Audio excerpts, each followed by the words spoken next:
asifiwe. Amen. Farao alikuwa na wachawi ikulu. Afu alikuwa na miungu 10 ya kila jambo katika jamii yake. Uzazi alikuwa na mungu wake. Mvua na mungu wake. Vita na mungu wake. Kwa hiyo yale mapigo 10 yalikuwa yanapiga nguvu ya miungu 10. Kwa hiyo wakati anamwambia nenda akafanye hiki na hiki, Farao na wachawi wake wakafanya kama kile. Halo. Amen. Tusome Biblia basi. Kitabu cha Kutoka. Kwa hiyo kuna wakati ukitegemea nguvu ya Mungu katika vitu vingine, ujue kabisa shetani naye anaweza akavitumia hivyo hivyo kukuzuia usipate msaada wa Mungu. Haleluya. Amen. Somo limeleweka kidogo eh? Huu ni utangulizi wa somo.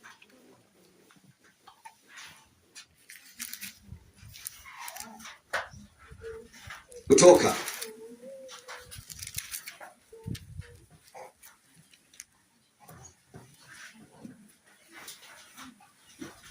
Somo la ukombozi. Kutoka.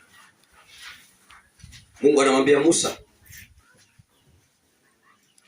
katika sura ya 4 mstari wa 1. Bwana akajibu akasema, lakini tazama, hawataniamini. Hawataniamini wala hawatasikia sauti yangu. Bwana asifiwe. Amen. Somo linasemaje?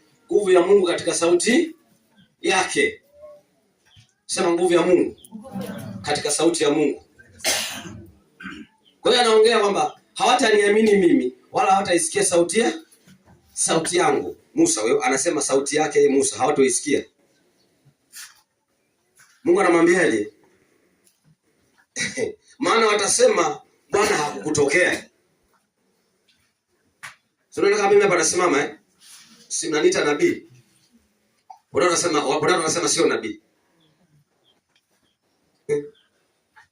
Sasa ili nisibitike kama nimetumwa katika hicho ninachoitwa kwa jina hilo, lazima nifanye kazi ya kinabii.